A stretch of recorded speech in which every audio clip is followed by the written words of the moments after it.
నమస్కారం NS news కి స్వాగతం నా పేరు ఉషా ముందుగా ముఖ్యాంశాలు ఈ రోజు బీజేపీ పార్టీ రాముడు మండల శాఖ ఆధ్వర్యంలో కరీంనగర్ జిల్లా జెడ్పీ ఆఫీస్ నుండి ఆర్టీసీ బస్టాండ్ ఆర్ఎం గారికి వినతి పత్రం అందజేయడం జరిగింది। కరీంనగర్ నుండి కొకరకుంట మోతే గోలి రామయ్యపల్లి మీదుగా రామడుగు గోపాలరావుపేట నుండి పెగడపల్లి వరకు బస్సు సౌకర్యం కల్పించాలని విన్నవించారు।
ప్రభుత్వం మీద యావత్ ప్రజానికం అమ్మలు తల్లులు మహిళలందరూ కూడా ఒక గొంతుకై ఈ రాక్షస ప్రభుత్వం మీద ఈ దున్నపోతు మీద నీళ్లు వస్తే ఏ రకంగా ఉంటుందో ఈ కాంగ్రెస్ ప్రభుత్వం మీద ఆ రకంగా ఉంది।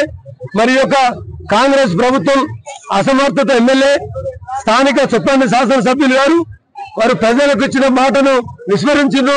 ప్రజలకు ఏదైతే మాట బస్ సౌకర్యం కల్పిస్తామని చెప్పేసి మోతలా వెంకటేశ్వర గుడి ముందు ప్రమాణం చేసిండు, గోడవపల్లిలో ప్రమాణం చేసిండు, కొట్టపల్లిలో అన్నంతమ్మ ముందు ప్రమాణం చేసిండు। కానీ ప్రమాణాలు కాంగ్రెస్ కు లెక్కలేదని చెప్పి ఈ రోజు తేల్చేసిండు। ఏంటి అంటే ఈ ప్రాంత వాసులకు గత కొద్ది రోజులుగా బస్ సౌకర్యం లేదు। బస్ సౌకర్యం లేక రైతులు, రైతు కూలీలు, మహిళలు, విద్యార్థులు, వ్యాపారస్తులు, కూరగాయల వాళ్ళు, సుతార్థం తీసుకునే వాళ్ళు ఇలా నానా ఇబ్బందులు పడతా ఉన్నారు। ఈ కోసంతో కూడా స్థానిక శాసనసభ్యులకు తెలుసు, ఈ ఆర్టీసీ నడిపిస్తున్నటువంటి ఆర్ఎం గారికి తెలుసు। అయినా కూడా ఆర్ఎం గారు కేవలం కాంగ్రెస్ వాళ్లకు ఆయన నాయకులకు అడవులకు మడుగులు వచ్చుతా ఉన్నారు। ఆర్ఎం గారికి గత 10 సార్లు రిప్రజెంటేషన్ చేసినాం, అయినా పట్టించుకోలేదు। మొన్నటికి మొన్న 4 రోజుల కింద నోటీస్ ఇచ్చాం। ఇవాళ ఈ ప్రజల అవసరాలు ఆయనకు పట్టనట్టుగా ఇవాళ ధనమే ఆయన సంపాదనగా ఇవాళ ఉద్యోగ డిపో బస్ చెక్కింకేంది ఒక ఆర్ఎం గారు। ప్రజలందరూ వచ్చే మా ఆర్ఎం ఆఫీస్ వస్తే ప్రజా సమస్యలు వినకుండా ఒక ఆర్ఎం కాంగ్రెస్ అని చెప్పిన మాటకు వినిచ్చి ఇలా ఇక్కడ తప్పించుకొని పోయాను। ఇప్పటికి గవర్నర్ ఆర్ఎం గారు మీరు వచ్చేంత వరకు మేము భీష్మించుకొని కూర్చుంటాం। మా సమస్యను అర్థం చేసుకోండి।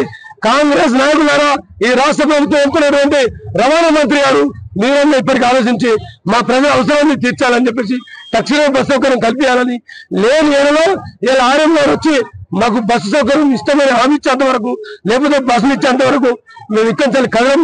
వంట వరకు కూడా ఇక్కడే ఉంటుంది। మేము సమయం పాటిస్తాం, చట్టాన్ని చేతులకు తీసుకోం, శాంతియుతంగా నిరసన వెళ్తా ఉన్నాం। ఆర్ఎం గారు మొత్తం తప్పించుకొని పోయాడు, మాకు బస్సు ఎందుకు తప్పించుకొని పోయాడు? అసమర్థ ఆర్ఎం మాకు శరీరం కనీసం మా ప్రజలు ఆనందంతో వచ్చారు, ఆవేశంతో వచ్చారు, వాళ్ళకి సమాధానం చెప్పేంత శక్తి ఆర్ఎం గారికి లేదా? ఒక ఉన్నత స్థాయిలో ఆర్ఎం గారు ఉండి ఎందుకు తప్పించుకొని పోయాడు? కేవలం మమ్మల్ని మోసపోయడానికి, మోసం చేయడానికి ఆర్ఎం తప్పించుకున్నారు। ఇప్పటికైనా మేము కాంగ్రెస్ వాళ్ళకి సవాల్ ఇస్తున్నాం, మీరు ఇచ్చే మాట నిలబెట్టుంటే మా ఎంబడి బస్సులు రాలి, లేకపోతే ఆర్ఎం గారు ఆయన కార్యకలాపాన్ని కరెక్ట్ నిర్వర్తిస్తే, ఆయన స్వచ్ఛమైనటువంటి ఆర్ఎం గారు నిర్వర్తిస్తే, ప్రజల పైన చిత్తశుద్ధి ఉంటే మీకు కలెక్షన్ ఎట్లా మేము ప్రజలందరం మేము మీకు సపోర్ట్ చేస్తాం, మీ బస్సులో కలెక్షన్ ఇప్పిస్తాం। మేము స్వచ్ఛందంగా బీజేపీ ఆధ్వర్యంలో మేము రోడ్లు సాగు చేసినాం, స్వచ్ఛందంగా 8 లక్షలు పెట్టి ఇలా రోడ్డు మొత్తం మీకు అనుకూలంగా ఇచ్చిన ప్రయాణానికి, అయినా ఎందుకు మీరు బస్సు ఇస్తలేరు? ఇలా ఆర్ఎం గారు రావాలి, బస్సు సంగతులు తేల్చేంత వరకు ఇలా బీజేపీ శ్రేణులు కానీ, మా మహిళా మనులు కానీ, అక్క చెల్లెళ్ళు యావత్ అందరూ కూడా ఇలా ప్రజానీకం 500 మంది వచ్చారు। ఆర్ఎం గారు నీకు పైసల సంపాదన కోసం ఒక డిఎం ఆఫీస్ కు చెక్కి పోతావా? ప్రజల పట్ల నీకున్న చిత్తశుద్ధి ఇదేనా అనుకుంటున్నాం। ఇప్పటికైనా తక్షణమే బస్సు సౌకర్యం కల్పించాలని భారతీయ జనతా పార్టీ డిమాండ్ ఇస్తాం। మాట ఇచ్చిండు, మాట తప్పిండు। ఇలా మాట ఇచ్చిండు, దేవుడిగా ప్రవర్తించిండు, ఇలా దేవుడిని నమ్మకుండా చేసిండు, ఇలా దేవుడిని మోసం చేసిండు, మా ప్రజలను మోసం చేస్తాను।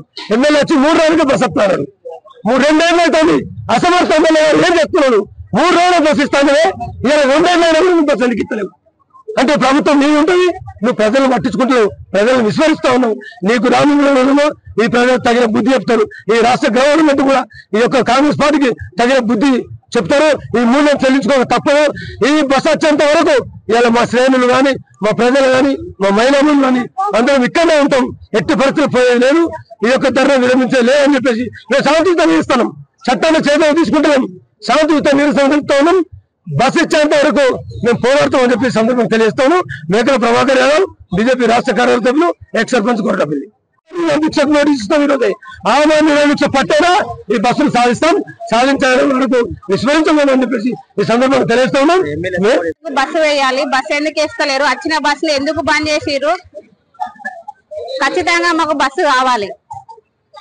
రోడ్డు సౌకర్యం కావాలి బస్సు కావాలి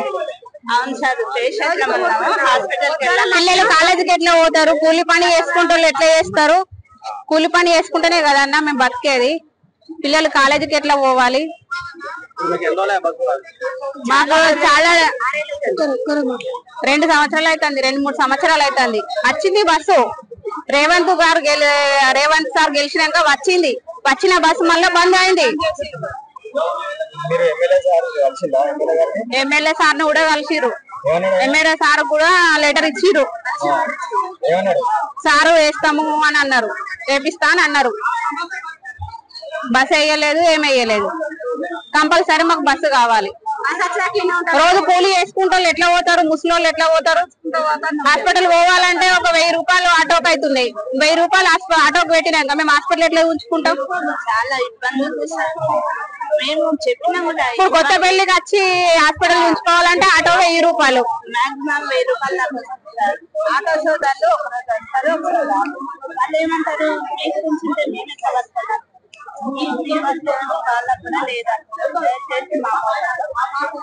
కనీసం 3 పూటలు కాకుండా 2 పూటలని ఇబ్బంది సార్ చాలా ఇబ్బంది అయింది మేము హాస్పిటల్కి వెళ్ళాలన్నా మార్కెట్కి పిల్లలు కాలేజీకి వెళ్ళాలన్నా చాలా ఇబ్బంది